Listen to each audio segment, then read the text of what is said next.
Stunning, stunning. So, what exactly happened to make Felix so frustrated that he roared at the sky?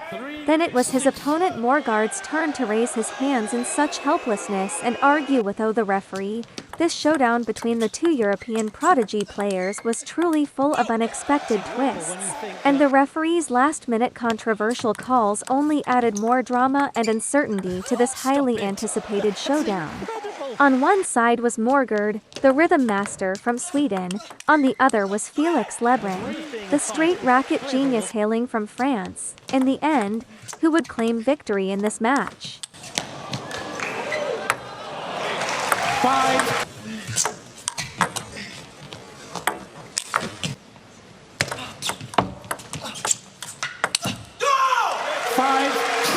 Who won his home champions event in Montpellier. Moregårdh adopted a very clear tactic in the first game, using a quick backhand flick combined with a forehand counter-attack to disrupt his opponent's rhythm of seizing the initiative to attack. 6-9. Yes, this all looks...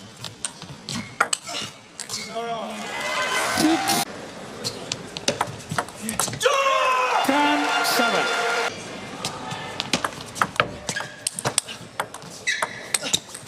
That's the first one. Moregårdh's victory in the first game was attributed to his resolute execution of tactics. Meanwhile, his serving was highly effective too. His serves combining long and short lengths made the opponent quite uncomfortable, leading to frequent instances where the opponent's close table control shots popped up to high. Who's possessed by his ambition. Always a genius of the sport. Knows exactly how. 3.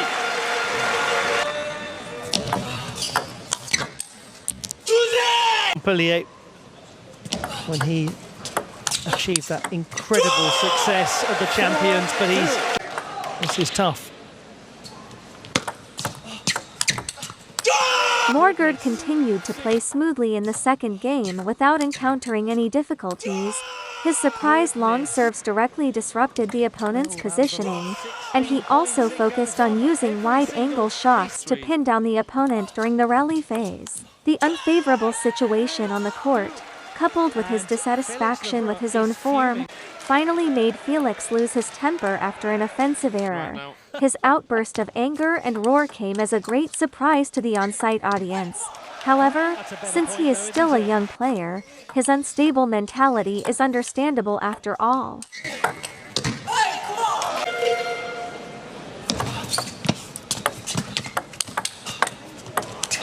Slows it down impeccably. Oh, goodbye. 5.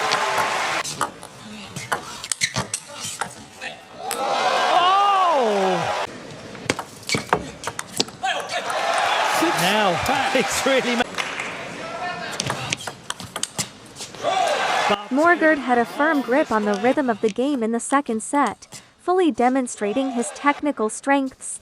On the other hand, when Felix faced difficulties in his offensive plays, his mentality fluctuated, which further worsened his unfavorable situation on the court.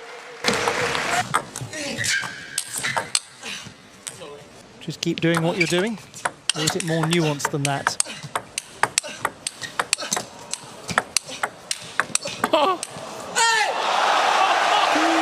After trailing by 2 games, Felix finally adjusted his tactics in the third game. His core strategy remained focused on top spin control and speeding up at the table, which successfully neutralized his opponent's accelerated attacks on both flanks, ultimately turning the tide of the match. It's full throttle time.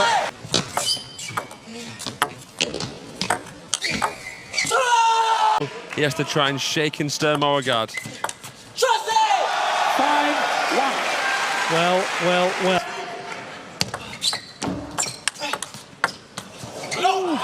Trailing in the score, Moregårdh began to rely on his touch. A sudden backhand chop disrupted his opponent's rhythm. It has to be said that this Swedish prodigy truly dares to make changes when facing adversity.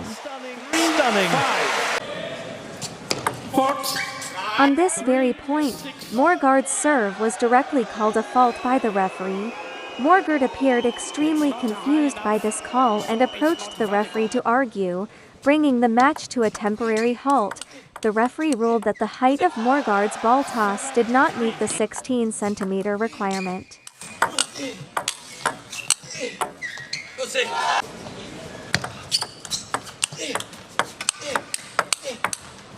Wow, these reverse penalty backhands. It's for it because of its short games, its intensity, its scoring system. Though Felix uses a pen-hold grip, he excels at extended rallies when playing from the back of the table, tying his opponent up with variations in spin and speed.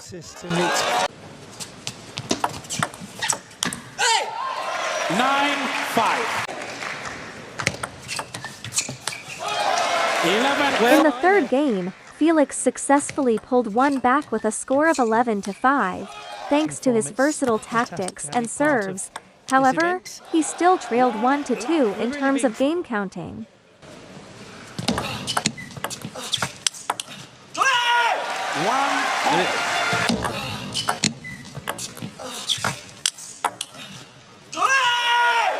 Alexei could bleed into this match here.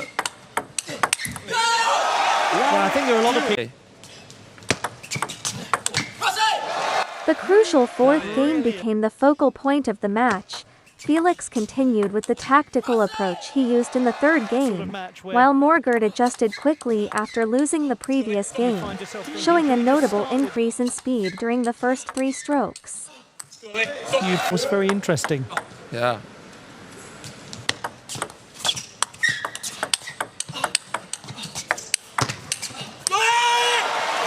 Moregard, who fell behind at the start, introduced new changes and switched to a points-chasing mode. In the rallies, he deliberately slowed down the tempo and widened the angle of his shots, causing his opponents eager to attack to make mistakes and struggle to adapt. Oh yeah, beautiful.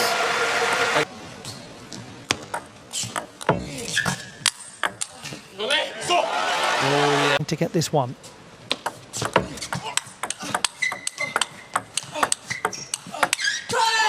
Felix's forehand in extended rallies is remarkably steady, which is quite rare for a young pen-hold grip player.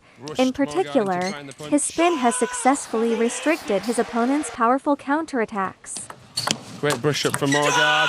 And then in terms of their achievements, Moregard has a more impressive record. He is a former singles runner-up at both the Olympic Games and the World Table Tennis Championships.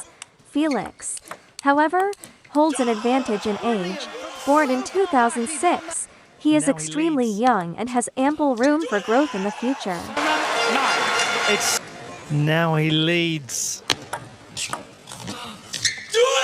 6 of the last 8 have gone his way. 8-9.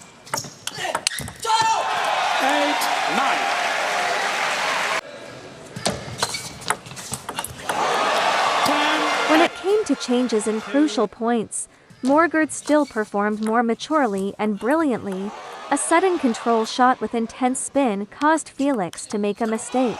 Oh, brilliantly saved.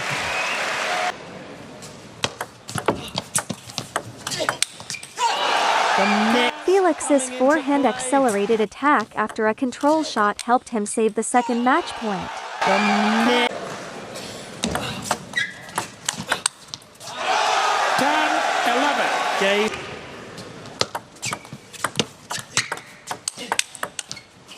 That's excellent from Looking Moregårdh. at the match as a whole, Moregard excelled more in rhythm control and variations in spin, especially the combination of fast and slow paces during rallies, which forced his opponent into mistakes.